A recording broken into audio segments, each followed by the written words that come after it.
시간이 되었습니다. 우리 다 같이 찬송가 8장 펴시고 일어나셔서 4절 부르심으로 주일 오전 예배를 하나님 앞에 드리겠습니다.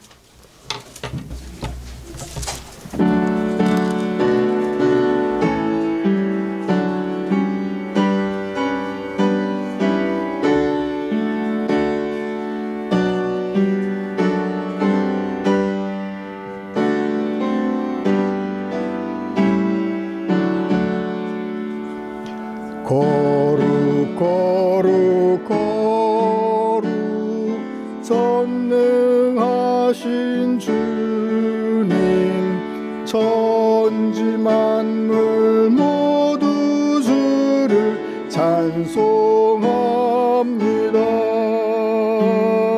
거룩 거룩 거룩 전능하신 주님, 성삼위일체 우리 주로다.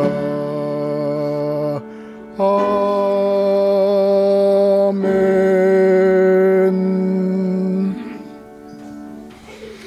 여호와께 노래하라. 너희는 여호와를 찬양하라. 가난한 자의 생명을 행악자의 손에서 구원하셨음이니라. 아멘.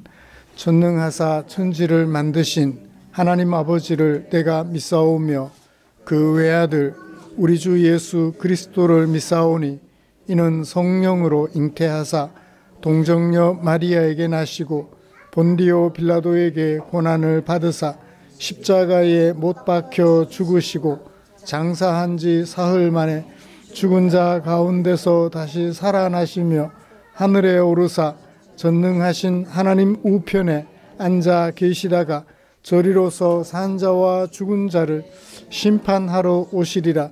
성령을 믿사오며 거룩한 공회와 성도가 서로 교통하는 것과 죄를 사하여 주시는 것과 몸이 다시 사는 것과 영원히 사는 것을 믿사옵나이다.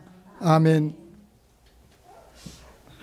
찬송가 63장입니다.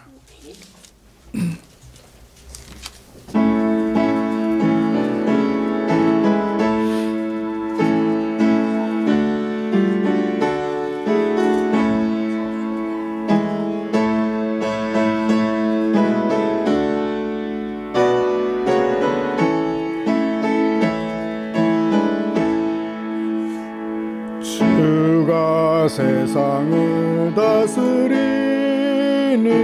그 위엄이 넘쳐나고 그의 나라와 주의 영광 온 하늘에 가득하다. 저 흉악한 마귀의 무리 다 멸망케 하시는 주, 이 찬양을 주께 드리니 큰 영광을 받으소서. 주가 권능의 손으로서 이 세상을 창조하니 그의 놀라운 창조 솜씨 만 백성이 경탄하네. 저 하늘의 별들도 모두 주 영광을 나타내어 늘 돌보아 주시는 주께 큰 영광을 돌립니다. 주가 세상의 피조물을 인간에게 다 맡기고 순종하라는 말씀으로 그 권위를 주셨도다. 온 땅 위에 주님의 위엄 늘 넘치며 가 가득하니 나 나라와 주님의 영광 온 천하에 찬란하다.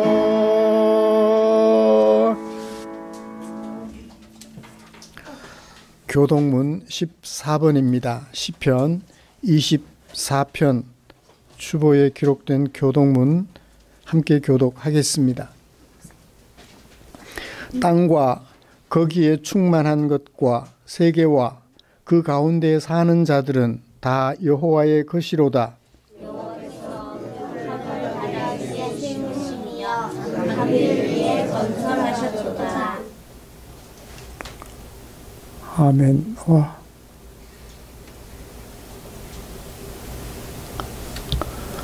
아가들이 글을 다 읽으면서 따라 교독합니다. 여호와의 산에 오를 자가 누구며 그의 거룩한 곳에 설 자가 누구인가? 곧 손이 깨끗하며 마음이 청결하며 뜻을 허탄한 데에 두지 아니하며 거짓 맹세하지 아니하는 자다. 그는 여호와께 복을 받고 구원의 하나님께 의를 얻으리니 이는 여호와를 찾는 족속이요 야곱의 하나님의 얼굴을 구하는 자다. 문들아 너희 머리를 들지어다. 영원한 문들아 들릴지어다. 영광의 왕이 들어가시리로다. 영광의 왕이 누구시냐? 강하고 능한 여호와시요 전쟁에 능한 여호와시다. 문들아 너희 머리를 들지어다. 영원한 문들아 들릴지어다. 영광의 왕이 들어가시리로다. 영광의 왕이 누구시냐? 만군의 여호와께서 곧 영광의 왕이시로다. 아멘. 자리에 앉으셔서 찬송가 398장 함께 부르겠습니다.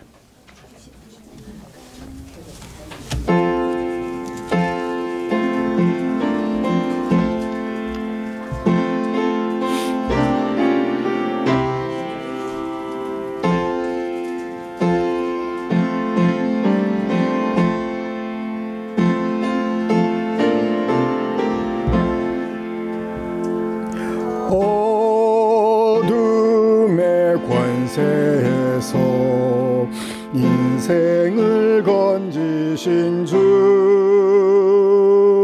길 잃고 헤매이던 우리의 빛이시라.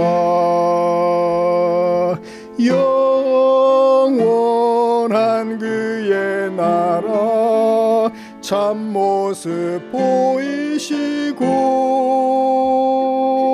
그 얼굴 밝은 광채 우리 길 비추인다. 1절 한 번 더 하겠습니다. 어둠의 권세에서 인생을 건지신 주, 길 잃고 헤매이던 우리의 빛이시라. 영원한 그 나라의 참모습 보이시고 그 얼굴 밝은 광채 우리 길 비추인다. 허무와 고독에서 인생을 건지신 주, 외로운 길 홀로 가는 우리의 친구시라. 진리의 험한 고개 쌓으며 넘어가는 성도의 발걸음에 굳센 힘 주시도다. 온 세상 모든 만물 지으신 영광의 주 참 생명 주시려고 세상에 오셨도다. 우리의 죄와 허물 대속해 주셨으니 영원히 찬양 드릴 우리의 주시로다. 아멘. 이 시간에는 우리가 같이 좀 기도하는 시간 가졌으면 합니다. 지난 12월부터 너무나도 혼란스러워진 우리 대한민국의 현실을 우리가 실감하고 있습니다. 어서 속히 안정이 되었으면 좋겠고요. 그리고 어제 그저께부터 시작된 울산, 경남 산청, 경북 의성, 오늘 아침 포항까지 일대가 화재로 너무 힘들어하고 있습니다. 소방대원들이 유명을 달리하는 이런 일들이 일어나고 있고, 또 우리 교회 집사님 한 분은 또 진화대원으로 참여하셔서 지금 이 시간에도 위험을 무릅쓰고 화재 진압을 위하여 애쓰고 계십니다. 이런 국가적 혼란 앞에 놓고 우리가 잠깐 기도하고 제가 마무리 기도하도록 하겠습니다. 기도하겠습니다. 하나님 아버지, 우리가 살아가는 이 세상이 참 혼란스럽습니다. 몇 년 동안 저기 북유럽에서는 전쟁이 계속되고 있고, 큰 나라 미국에서 대통령이 바뀌면서 세계적인 질서가 새롭게 잡히는 혼란스러운 현상에 직면하고 있습니다. 거기다가 우리나라는 12월 달부터 시작된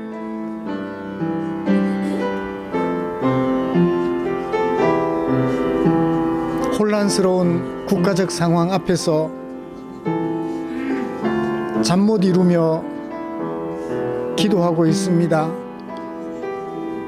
하나님 아버지, 세월이 갈수록 정의가 바로 세워지고 혼란이 수습되며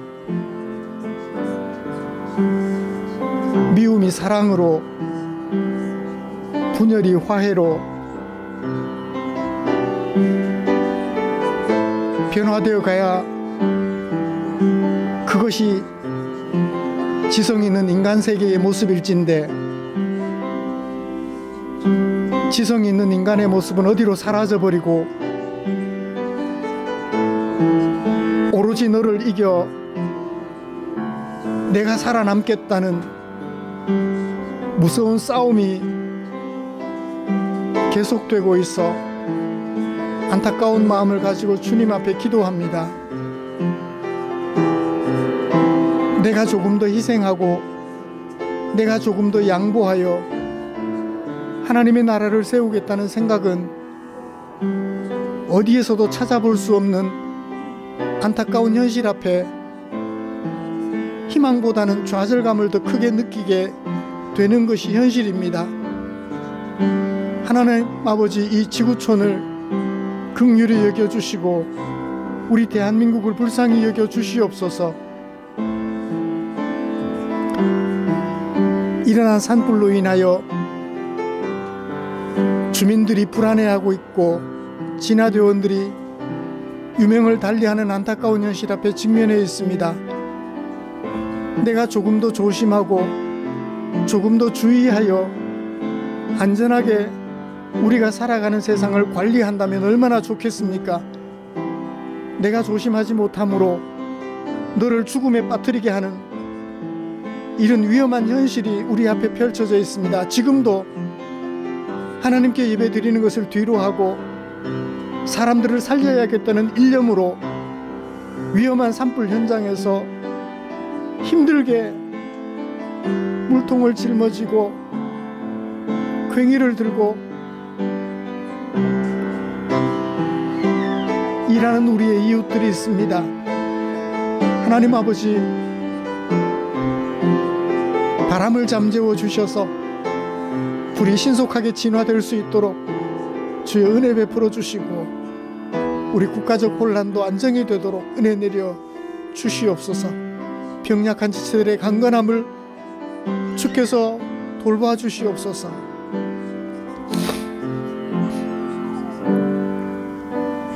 하나님 아버지, 주님의 은혜를 바라보며 기도하였습니다. 우리의 기도를 들으시고 속히 산불로 인한 주민들의 어려움을 잘 해소할 수 있도록 은혜 베풀어 주시옵소서. 목숨을 담보로 산불을 진화하기 위하여 힘쓰는 우리의 이웃들을, 내 안전을 주께서 지켜주시옵소서. 국가적 혼란 속에서 너무나 오랫동안 힘들어하는 우리 국가적 현실을 놓고 주님 앞에 기도했습니다. 권력을 앞에 놓고 죽느냐 사느냐 일전을 벌이고 있는 이 현실 앞에서 너를 위하는 마음은 손톱만큼도 찾아볼 수 없는 현실 앞에서 안타까운 마음으로 주님 앞에 기도하였습니다. 이 땅에 빛이 어두움을 이기는 역사가 일어날 수 있도록 주님 선히 간섭해 주시옵소서.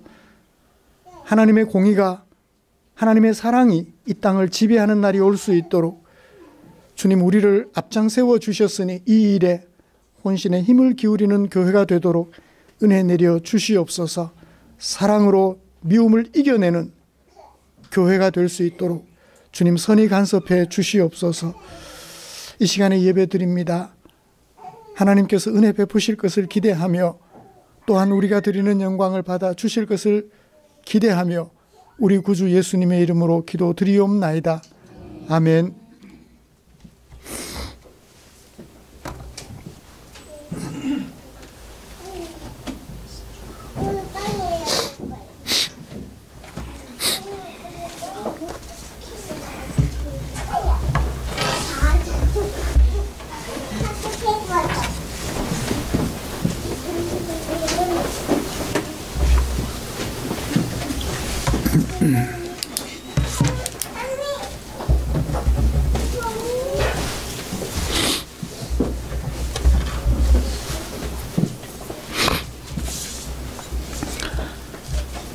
우리는 지난주에 하나님께서 북이스라엘 백성들에게 행하실 하나님의 징벌을 담고 있는 이상 5가지 중에 5번째 이상을 살펴보면서 하나님의 마음을 묵상했었습니다.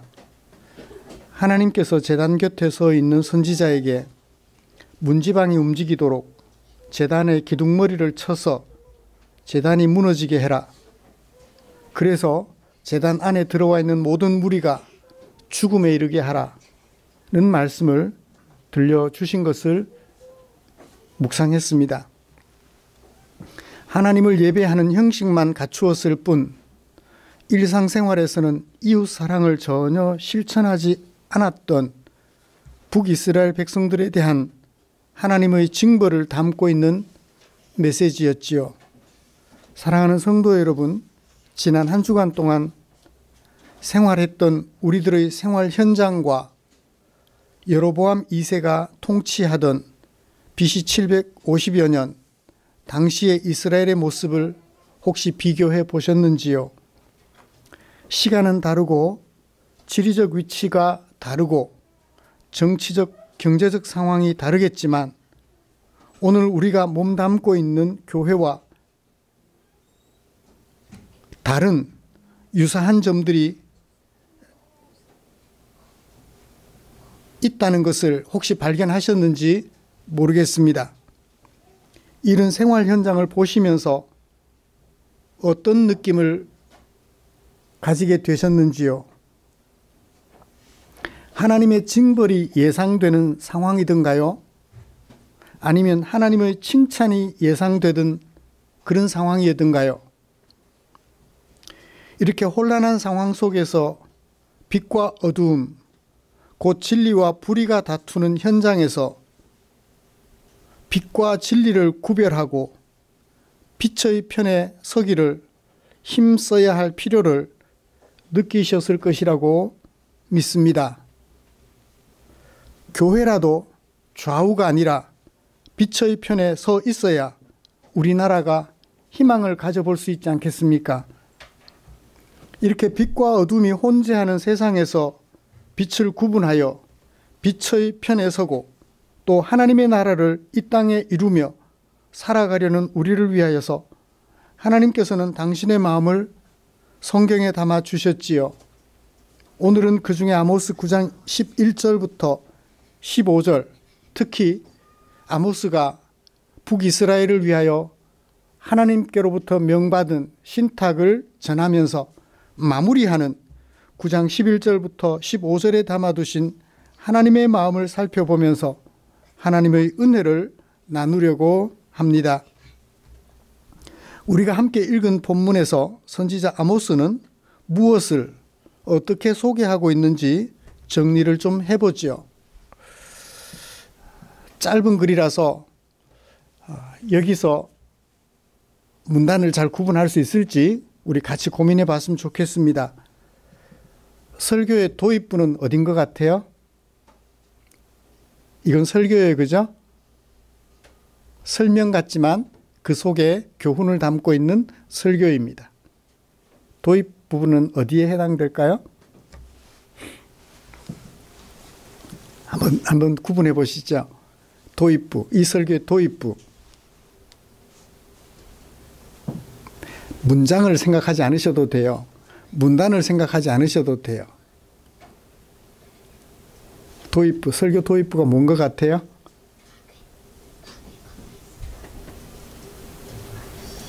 네? 말씀이니라.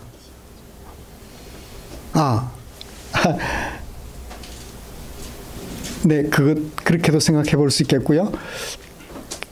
시작하면서 뭘로 시작했죠? 11절? 그날에, 무슨 날에? 그날은 무슨 날? 9장 1절과 10절에 나왔던 그날. 칼에 죽으리라고 말씀하시던 것을 생각해 보면 어떤 날? 칼에 죽게 되는 그날. 9장 1절부터 10절까지가 설교 도입부에 해당된다고 볼 수 있겠죠. 칼에 죽음 당하는 그날에. 이게 이제 설교 도입부예요.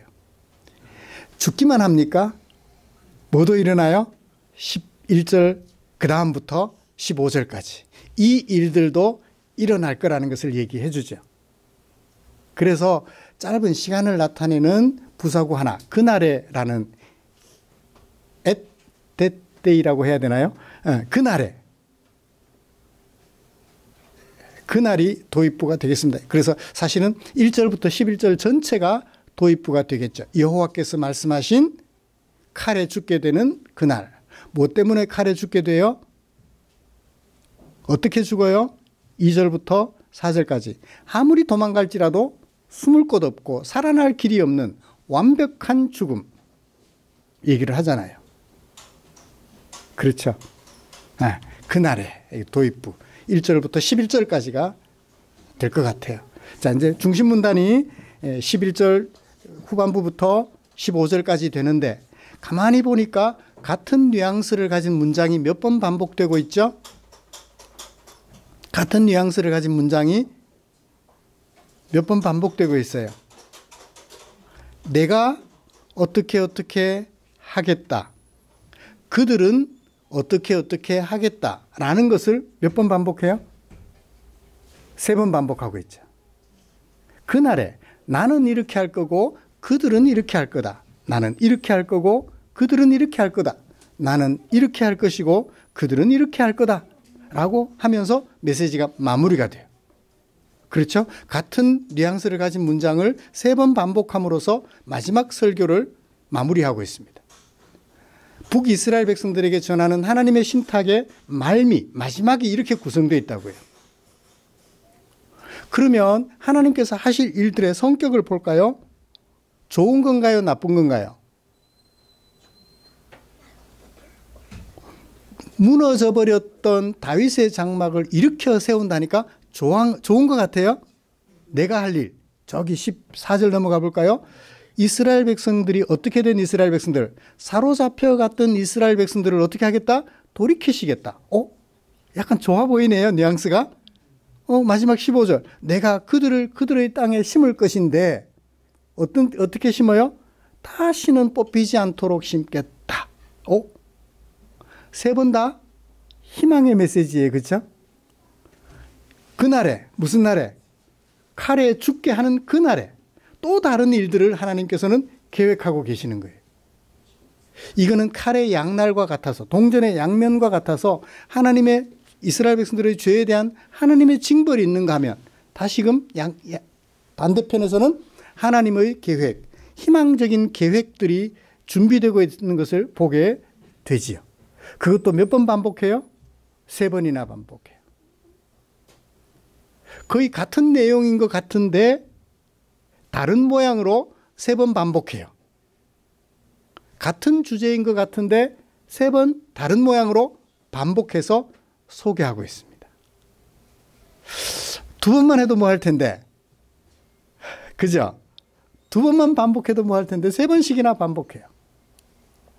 요한계시록 11장에 넘어가면 21장, 22장 하나님께서 예수님의 재림으로 인하여 이루게 될 새로운 세상에 대하여 몇 번 얘기를 해요?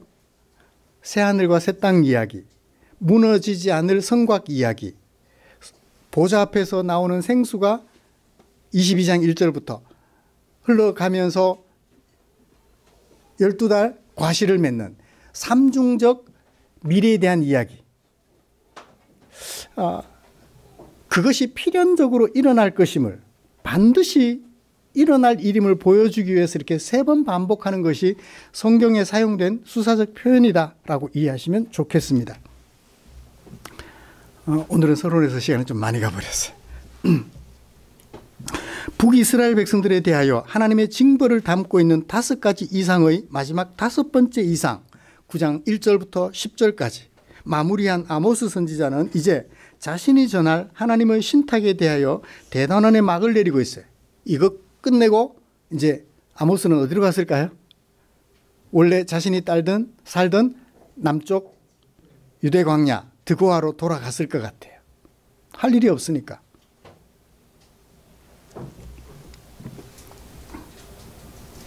하나님의 언약 백성들이 하나님을 무시하고 불의를 행하였을지라도 그들을 징벌하는 것으로 백성들과의 관계를 끝낼 수 없었던 것이 하나님의 마음이었나 봅니다. 언약 백성으로 불러냈는데 좀 마음에 안 든다고, 그들이 하나님의 마음을 거역한다고 끝내버리자 하고 끝낼 수 없었던 것이 하나님의 마음인 것 같아요. 사람들 같으면요, 나 도저히 너하고 함께 못하겠어, 끝내. 사람들은 그러잖아요. 근데 하나님은 그러실 수 없었던 것 같아요. 그래서 선지자는 그들을 향한 하나님의 마음을 마지막으로 소개하며 글을 마무리하고 있습니다. 네가 잘못하여 징벌하지만, 칼에 죽도록 하겠지만 그렇게 끝낼 수는 없잖아. 하나님의 간절한 마음이 오늘 우리가 함께 읽은 이 말씀 속에 담겨 있음을 보게 됩니다. 이런 말씀을 가지고 먼저 하나님의 언약 백성들에 대한 하나님의 최종적 계획을 살펴보려고 해요. 징벌하시지만 그건 최종적 계획이 아니에요. 하나님의 최종적 계획을 살펴보려고 합니다. 그들에 대한 하나님의 최종적 계획이 오늘 우리들에게도 해당이 될지 그 의미를 살펴보도록 하겠습니다.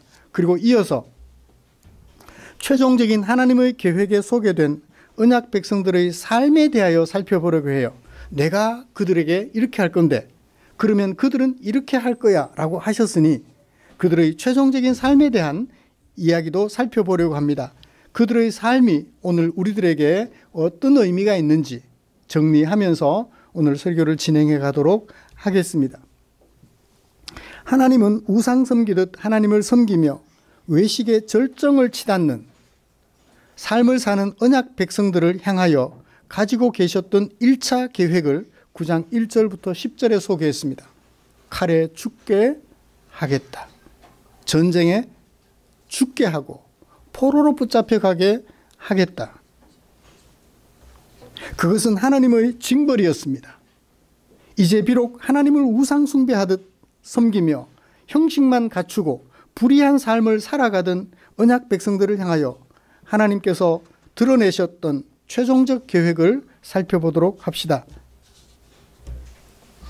그런데 이것이 최종적 계획임을 어떻게 알 수 있을까요? 시작하면서 그날에라고 한 말을 알 수 있죠. 징벌, 전쟁을 통한 징벌, 계획하신 그날, 그날이 징벌이 이루어지는 그날, 하나님께서 세우신 마지막 계획이니까 최종적 계획임을 짐작해 볼 수 있죠. 그날에 행하실 또 다른 일, 곧 최종적 계획은 삼중적으로 소개되었다고 소개해 드렸습니다. 차례대로 보죠. 9장 11절 같이 읽어볼까요? 내가 다윗의 무너진 장막을 일으키고 그것들의 틈을 막으며 그 허물어진 것을 일으켜서 옛적과 같이 세우고, 그 다음 두 번째 14절 시작. 내가 이스라엘 백성이 사로잡힌 것을 돌이키리니. 세 번째 15절 내가 그들을 그들의 땅에 심으리니 그들이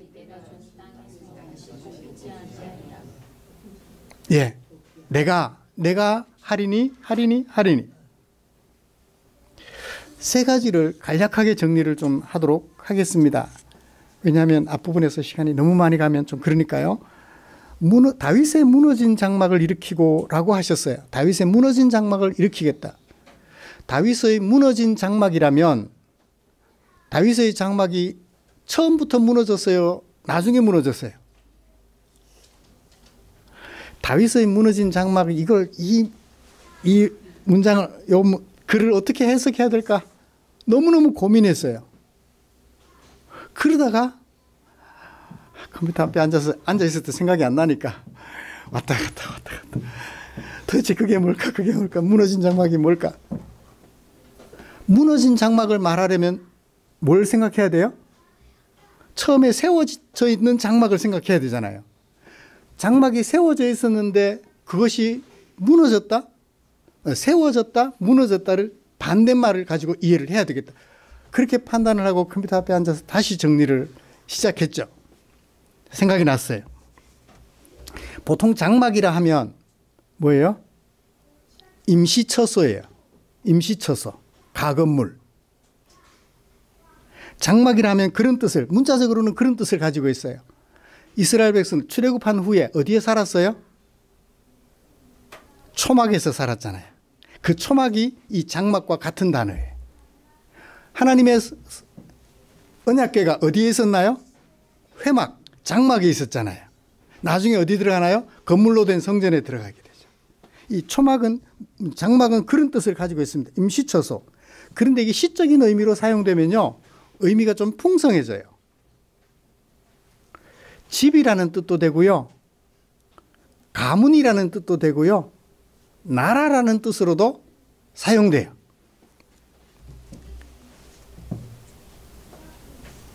사무엘하 7장 16절 다윗의 장막에 대하여 이야기하기를 다윗 언약이라고 말합니다.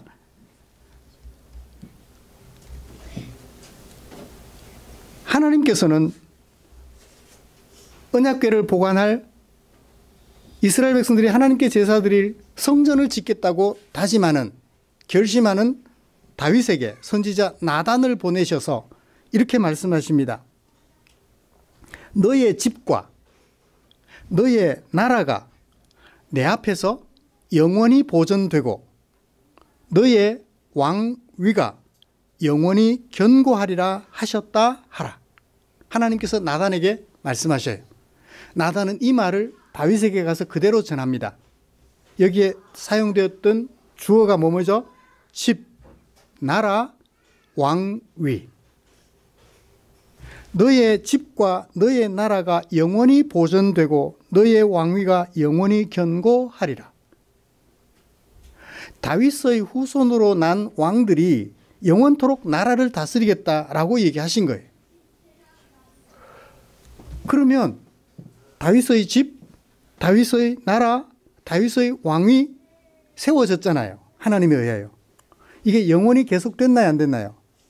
안 돼요. 무너져요. 다윗의 왕위가 끝났다고요. 역사적으로 언제 끝났어요? 북쪽 이스라엘은 BC 722년 아시리아 제국의 왕 살만에셀에 의하여 없어집니다. 남쪽 유다는요, BC 586년 바벨론 제국의 신바벨론 제국의 왕 느부갓네살에 의하여 마지막 시드기야 왕을 끝으로 끝나요. 다윗의 왕위가 끝났잖아요. 하나님의 언약이 틀렸네요.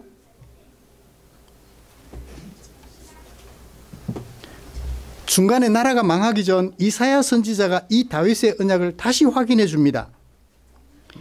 이사야 선지자는 15장 1절부터 모압의 멸망에 대한 이야기를 하던 중에 16장 1절에 넘어와서 이렇게 말합니다. 모압 백성아, 예루살렘의 통치자에게 어린 양들을 조공으로 보내라. 모압 백성들, 저기 있잖아요. 모압 암몬, 사해 오른쪽에, 사해 동쪽에.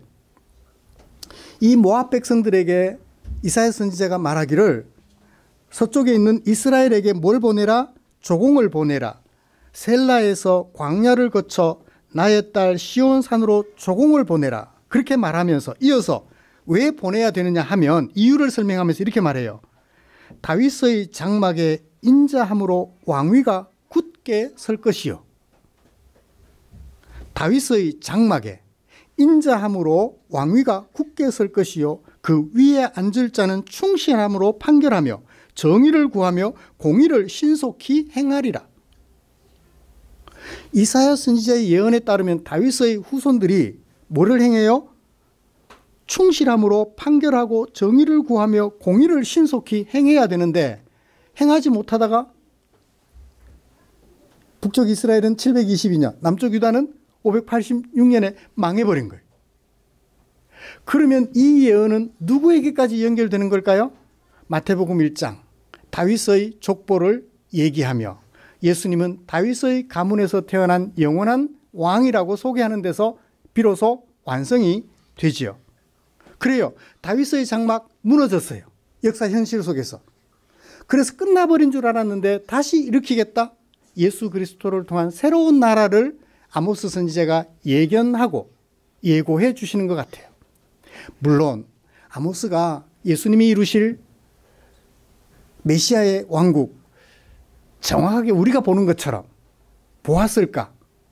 적어도 몇 년 전에 예수님 오시기 750년 전에 살았으니까 우리처럼 분명하게 보지는 않았을지라도 희미하게라도 보았을 거라는 거죠. 이 다윗의 장막을 일으키시겠다는 것이 무너져버린 다윗의 장막, 이제 곧 끝날 텐데, 여로보암 2세 이후에 곧 끝날 다윗의 장막이 회복될 것을 하나님께서 말씀해 주신 것입니다. 내가 다시 일으킬 거다.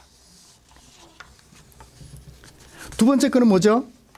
내 백성 이스라엘. 어떤 내 백성 이스라엘을? 사로잡혀간 내 백성 이스라엘을 돌이키겠다. 되돌아오게 하겠다. 칼에 전쟁에 죽기도 하지만 포로로 붙잡혀간 백성들도 있어요. 그들을 돌아오게 하겠다라고 말씀해 주셨습니다. 회복에 대한 메시지예요. 세 번째는요, 15절. 내가 그들의 땅에 그들을 붙잡혀갔던 그들을 돌아와서 살도록 심으리니. 심겠다. 어떤 정도로 심겠다? 다시는 뽑히지 않도록 심겠다. 아브라함의 후손들이 1차적으로 어디에 가서 살게 돼요? 애굽에 가서 살게 돼요. 그들을 하나님께서 건져주셨죠. 가나안 땅, 언약의 땅에 살게 해주셨는데 또 범죄해요. 어디로 보내요? 바벨론에 보내요. 그들을 다시 언약의 땅으로 돌아오게 해주셨어요. 두 번이나 거듭해서 구약 성경에서 우리에게 반복해 주셨던 거예요. 죄악된 세상에 살아가는 우리를 하나님이 다스리는 하나님의 나라로 이끌어 주실 것을 두 번의 구약 성경에 담긴 두 번의 이야기를 통해서 예수로 말미암아 하나님의 나라에 우리를 돌아와 살게 해주실 것을 보여주셨던 것이죠. 구약 성경과 신약의 관계가 드러나나요? 애굽에 갔던 그들을 건져주시는 하나님, 바벨론의 포로로 붙잡혀갔던 그들을 회복시켜주시는 하나님, 두 번의 역사적 사건을 통하여 예수 그리스도로 말미암아 하나님의 나라에 살게 하실 하나님의 원대한 계획이 구약 성경에 2번씩이나 드러나 있는 것이죠. 언약 백성들에게 드러낸 최종적 계획이 가지고 있는 의미는 뭘까요? 이 얘기를, 아모스 선지자의 이 얘기를 신약시대 교회가 인용하는 사람이 있어요. 사도행전에 나와요. 바울과 바나바가 예루살렘에서 저기 북쪽에 있는 안디옥 교회로 갔어요. 거기 가서 살면서 보니까, 전도여행을 하면서 보니까 이방인들이 예수를 믿거든요. 그래서 이방인들도 예수를 믿더라. 그러면 이제 이방인들이 할례를 받아야 되느냐 안 받아야 되느냐, 이게 문제가 돼요. 왜? 유대인들 중에 개종한 그리스도인들이 할례를 받아야 된다, 예수의 은혜로 구원받지만 할례도 받아야 된다라고 말을 했기 때문에 그게 문제가 되니까 바울과 바나바가 예루살렘으로 왔어요. 이방인들이 구원받았는데 우리 어떻게 해야 되느냐, 할례를 행해야 되느냐 하지 않아야 되느냐 라고 했더니, 베드로가, 예루살렘에 총회가 모였는데 베드로가 설교해요. 하나님께서는 성령을 주심에 있어서 이방인과 유대인을 차별하지 않으신다. 하나님의 백성으로 구원하심에 있어서 이방인과 유대인을 차별하지 않으신다. 이방인에게 할례라는 멍에를 메우게 할 수 없다. 동일하게 예수님의 은혜로 구원받는다. 3가지 주제의 설교를 들려줍니다. 그러니까 뒤이어서 예수님의 동생 야고보가 설교해요. 이렇게 말합니다. 베드로가 하나님의 구원 경륜에 대하여 한 말이 맞다. 이 야고보도 대단해요. 맞다. 선지자들도 그렇게 말했다. 누구 말을 인용했을까요? 아모스 선지자의 말을 인용하는 거예요. 이후에 내가 돌아와서 다윗의 무너진 장막을 다시 지으며 또 그 허물어진 것을 다시 지어 일으키리니, 이는 그래서 그 남은 사람들과 내 이름으로 일컬음을 받는 모든 이방인들로 주를 찾게 하려 함이라 라고 하면서 아모스 선지자의 말씀을 인용해서, 이 하나님의 약속이 혈통적 이스라엘만 아니라 예수 그리스도로 말미암는 모든 오늘 우리까지 회복시킬 것임을 말씀해 주셨다고 확인해 주었던 것입니다. 사랑하는 성도 여러분, 이 최종적인 하나님의 계획은 혈통적 이스라엘뿐만 아니라 오늘 우리에게도 공이 주어진 약속이죠. 소망입니까? 절망입니까? 소망이에요. 희망이에요. 우리가 범죄함으로 인하여 우리가 살아가는 세상에서 고통을 당하며 끝인가 보다 했는데, 징벌을 받아서 끝인가 보다 했는데, 하나님은 죄에 대한 징벌로 끝을 내지 않으셔요. 회복에 대한 희망의 메시지를 우리에게 주셨던 것입니다. 이 소망은 오늘 우리들에게도 적용됩니다. 아모스의 이 말은 야고보가 예루살렘 교회에서 들려준 설교를 통하여 그 당시 750년 이후에 유대인과 이방인들에게도 적용된다고 했던 것처럼 오늘 우리들에게도 적용이 되는 말씀이지요. 자, 이제 이 소망을 간직함에 있어서 저와 여러분 흔들리지 않았으면 좋겠어요. 이 소망은 우리가 가지려고 가진 것이 아니에요. 하나님께서 내가 그렇게 하겠다라고 하신 거예요. 어때요? 하나님께서 책임지지 못할 말씀을 하시는 분이실까요? 하나님은 뭐가 아니시니? 인생이 아니시니, 시건치 않으시고, 사람이 아니시니 후회가 없으시도다.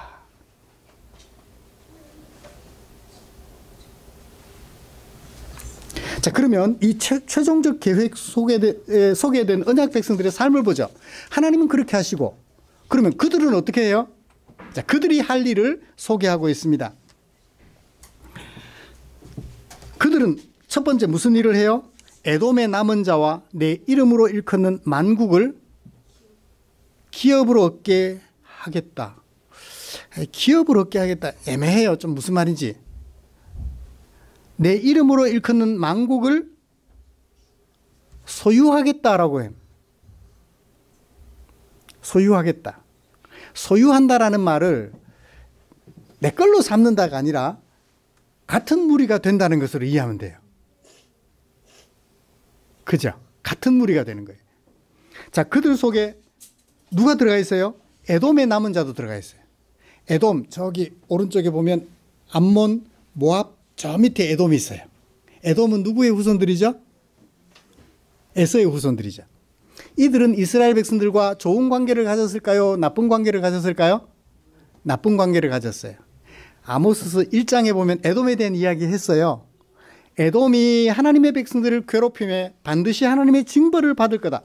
에돔의 서너 가지 죄로 인하여 라고 얘기를 했다고요. 그런데 이스라엘 백성들에게, 회복될 이스라엘 백성들에게 이 에돔은 적이에요? 친구예요? 형제예요? 적이에요. 그런데 이제 하나님께서 회복하시면 이 언약 백성들이 적이었던 에돔 족속들을 소유로 삼는다? 같은 무리가 된다? 이해가 돼요? 하나님 안에서는 어제의 원수가 오늘의 가족이 되는 거예요. 이게 하나님의 은혜예요. 어제까지 원수였는데 하나님의 은혜로 말미암아 오늘 한 가족이 되는 거예요. 원수되었던 그들만 있나요? 남은 세계 만방에 흩어져 있는 모든 사람들이 다 한 가족이 되는 거예요. 이것이 그들이 할 일이에요. 그래서 어제까지는 원수라서 미워했지만 오늘은 예수를 알게 된 오늘은 어떻게 해야 돼요? 미워할 수가 없어요. 어제까지 원수였던 사람들을 오늘 만나서 포옹해야 된다고요. 옆에 있는 지체들 포옹하면 어색할 수 있으니까 손이라도 좀 잡아줍시다. 어제까지는 원수였어도 오늘은 사랑해야 될 사람인 거예요. 이게 그들이 할 일이에요. 예수님께서 우리에게 희망을 주신 후에 우리가 할 일이에요. 두 번째는 뭐죠? 14절. 그들은 하나님이 회복시켜 놓으시면 황폐한 성읍을 건축하겠다. 리빌딩 하겠다. 그리고 어떻게 하겠다? 그곳에 거주하게 될 거다. 그렇죠. 포로로 붙잡혀가 있었으니 그 땅을 누가 경작해요? 버려져 있었잖아요. 황폐해져 버렸어요. 이리와 신앙이 들끓고 들쥐가 들끓고 뱀들이 들끓었겠죠. 근데 돌아와서 어떻게 해요? 깨끗하게 더러운 것들을 치우고 사람들이 살아가기에 불편함 없는 정의와 공의로 가득하게 해 갈 거예요. 그 땅에서 다시 뽑혀져요? 안 뽑혀져요? 다시 뽑혀지지 않을 것이다 라고 얘기를 하셨습니다. 이전에는 하나님을 섬길 때 우상 섬기도 됐고 이전에는 불의와 공의를 밥 먹듯 했지만 이제 하나님의 은혜로 회복된 후에 돌아온 후에는 어떻게 되겠다? 황폐해졌던 성읍들을 깨끗하고 정의가 바로 서 있는 나라들로 만들어 갈 거다라고 얘기를 하는 거예요.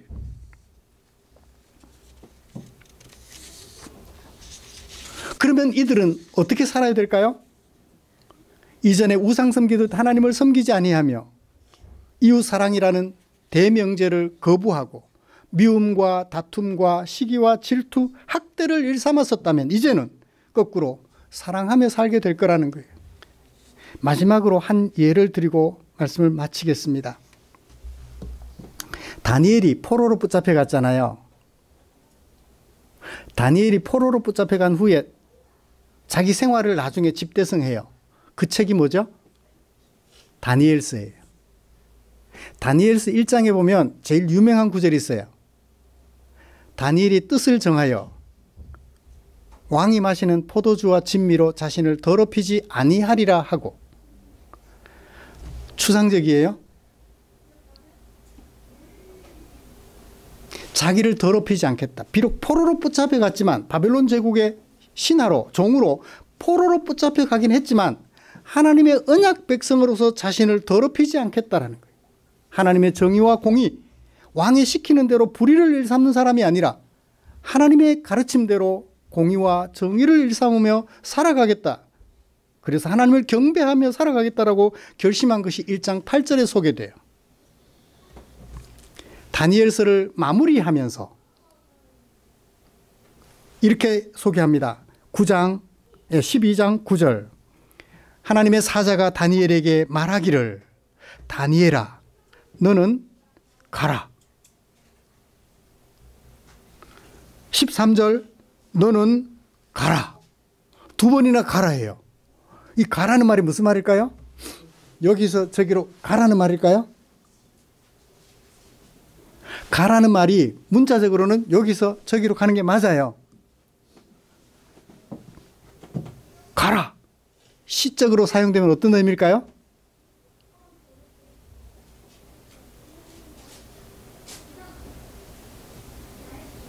시적으로 사용되면 어떤 의미일까요? 이거 설명 안 하면서 제가 오늘 설교 안 마칠 거예요. 가라가 시적으로 사용되면 어떤 의미일까요? 너의 갈 길을 걸어. 살던 삶을 계속 하라. 그죠? 계획했던 그 일을 대웅행제 학위과정 지금 열심히 공부하고 있어요. 그죠? 그 길을 가라. 가라라는 얘기는 여기서 저기로 가라는 뜻도 있지만 하든 계획한 그 일을 끝까지 계속하라. 사후 추인이에요. 그 일이 옳다. 네가 생각한 그 계획이 옳다. 그 길을 계속 가라.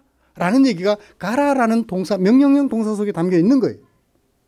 하나님께서 다니엘서 1장 8절에서 다니엘이 계획한 그 일이 맞다는 것을 추인해 주신 거예요. 뜻을 정하여 뭐로? 더럽히지 않기로.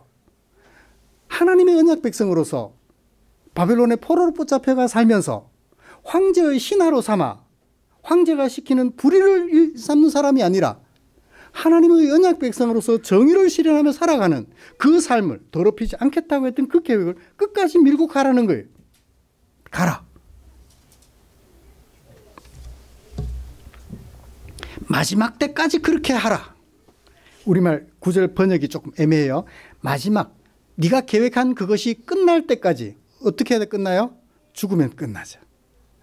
네 죽는 그날까지 네가 계획한 그 길을 끝까지 가라. 옳다는 거예요. 많은 사람이 연단을 받아 스스로 정결하게 하며 희게 할 것이나 악한 사람은 악을 행할 거야. 지혜 있는 자는 깨달을 거야. 너는 지혜 있는 자니 네가 계획한 것 어떻게 해라? 13절 마지막에 너는 가라. 너의 길이, 너의 계획한 것이 끝날 때까지. 그러고 나면 네가 평안히 쉴 것이고 끝날에는 너의 상급을 누릴 거야. 너의 몫을 누리게 될 거야 라고 했어요. 이게 바로 그리스도인들의 삶이라는 거예요. 다니엘은 다니엘서를 통하여 처음에 자기가 세웠던 그 계획이 시간이 지나도 여전히 옳다는 것을 확인하면서 우리에게 소개해줘요. 이렇게 살아라라고 얘기를 하는 거예요. 말씀을 마치겠습니다. 사랑하는 성도 여러분, 우리에게는 전쟁으로 인하여 죽는 것으로 끝나는 세상을 살고 있지 않습니다. 절망뿐인 세상을 살고 있지 않아요. 하나님께서 다시 회복시켜 주실 새로운 소망을 가지고 오늘을 살아가고 있는 하나님의 백성들이라고요. 새하늘과 새 땅 얘기를 다 마친 후에 21장 7절, 요한계시록 21장 7절에서 나는 너희들의 하나님이 되고 너는 내 아들이 되리라. 그날까지 우리 주님 오셔서 말씀해 주신 그것이 이루어지는 그날까지 하나님의 아들로서 다니엘처럼 너도 그 길을 가라라고 하는 말을 들을 수 있는 저와 여러분들이 되시기를 주님의 이름으로 축복합니다. 다니엘이 이 말을 들었을 때 얼마나 행복했을까요? 내가 지나온 삶이 틀리지 않았구나. 문제가 되지 않았구나. 하나님께서 인정해 주셨구나. 우리 죽음 앞에 설 때 네가 걸어온 길이 옳다. 네가 걸어온 길이 옳다는 얘기를 들을 수 있는 저와 여러분들의 삶이 되기를 주님의 이름으로 축복합니다. 100점 맞기는 힘들어요. 5점밖에 안 될 수도 있어요. 너무 낙심하지 마십시오.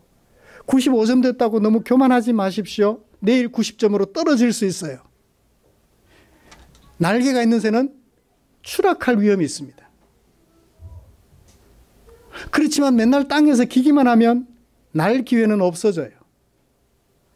하나님의 말씀을 늘 마음에 새기며 그 말씀대로 살아서 우리가 살아가는 세상을 하나님이 기뻐하시는 세상으로, 우리의 삶을 하나님이 기뻐하는 삶으로 바꿔가는 우리들의 삶이 되었으면 좋겠습니다. 교회표 적혀 있는 것 다 같이 읽고 설교를 마치겠습니다. 시작. 여호와께서 이스라엘 족속에게 이와 같이 말씀하시기를 너희는 나를 찾으라. 그리하면 살리라. 기도하겠습니다. 하나님 아버지, 1월 첫 주부터 시작된 아모스 선지자의 말씀, 오늘 3월 셋째 주에 이르러 마무리했습니다. 하나님께서 우리에게 허락하신 아모스 선지자의 말씀이 우리가 살아갈 길을 알게 해 주셨습니다. 오늘 우리가 살아가는 세상이 어떤 모습인지 보게 해 주셨습니다. 무너져가는 세상 속에서 하나님을 찾아 살 길을 도모하는 아름다운 주의 종들의 발걸음이 되게 하여 주시옵소서. 예수님의 이름으로 기도드립니다. 아멘.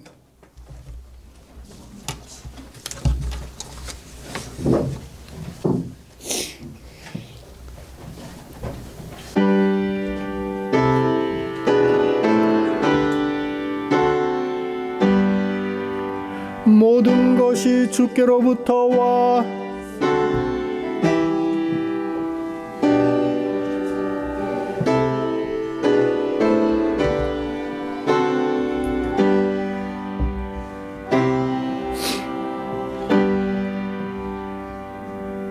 기도하겠습니다. 고맙습니다. 우리가 살아가는 세상을 똑바로 볼 수 있게 하시고 그 세상 속에서 우리가 무엇을 소망해야 될지 알게 해주셨습니다. 그리고 오늘을 어떻게 살아가야 할지도 알게 해주셨습니다. 그 주님의 은혜가 감사하여 한 주간 열심히 생활하며 하나님께서 공급해 주신 일용할 양식 중에 얼마를 구별해 두었다가 혹여 일용할 양식을 구하지 못한 지체가 있을까? 삶의 무게에 눌려 쓰러져 있는 지체가 있을까? 그들에게 도움이 될까? 구별해 두었다가 헌금으로 드렸습니다. 아버지여, 하나님의 뜻을 순종하고 그 뜻에 따라 사람들을 사랑하며 살아가는 가려는 그 마음이 여기 이 자리에 있으니 주님 보시옵소서. 주님의 인도하심이 우리를 날마다 새롭게 하는 것 감사하며 하나님 앞에 감사의 마음을 표한 사랑하는 성도들 당신의 품에 꼭 안아주시옵소서. 보듬어 주시옵소서. 주님의 따뜻한 숨결이 느껴질 수 있도록 이 시간 주님 꼭 안아주시옵소서. 드린 물질 축사해 주시기를 원합니다. 주님이 축사하시면 이 물질 사용되는 그곳에 생명을 살리는 놀라운 역사가 일어날 줄 믿사오니 우리 주님 축사해 주시옵소서.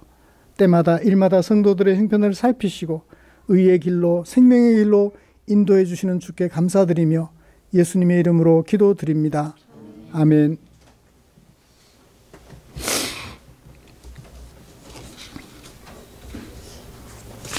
교회 소식 알려드리겠습니다. 다음 주 기도 주진아 집사님,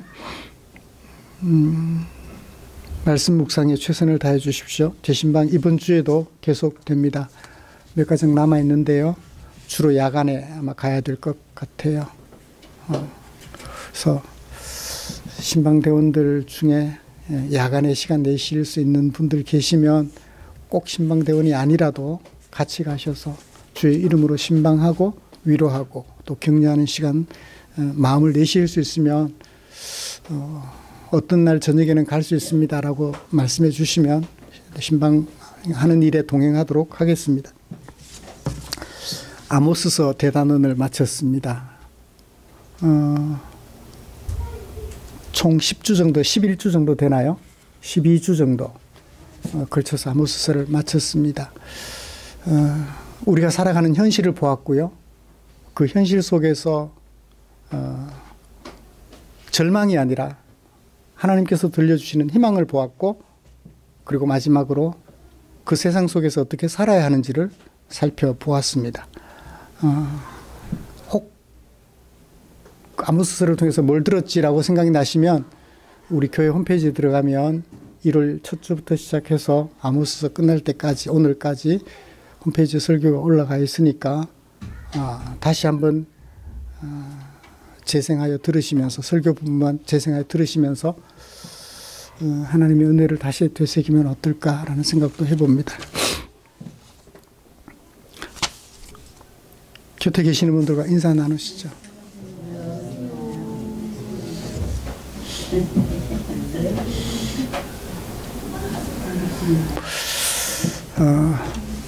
홈페이지 개편을 통해서 스마트폰에서도 이렇게 볼 수 있는 그 길이 열리면 참 좋겠는데 개편이 쉽지는 않은 것 같습니다.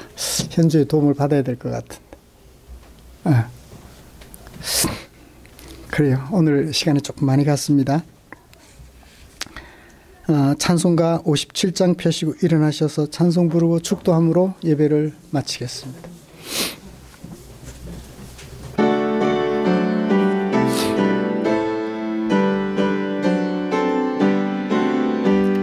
오늘 주신 말씀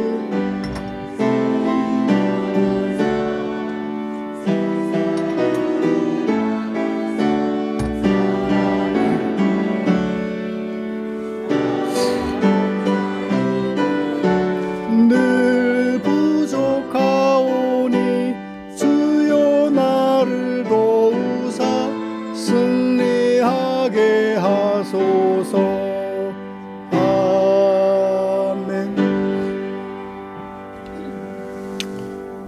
우리 구주 예수 그리스도의 은혜와 하나님 아버지의 지극하신 사랑하심과 성령 하나님의 인도하시고 위로 충만, 교통, 격려하시는 은혜가 이제 절망적인 세상 속에서 우리에게 희망을 보게 하시며 그 희망을 우리의 것으로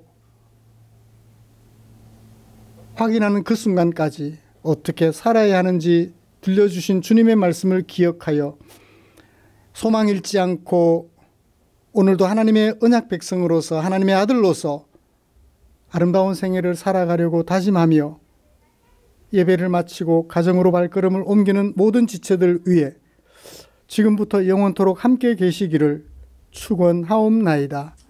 아멘.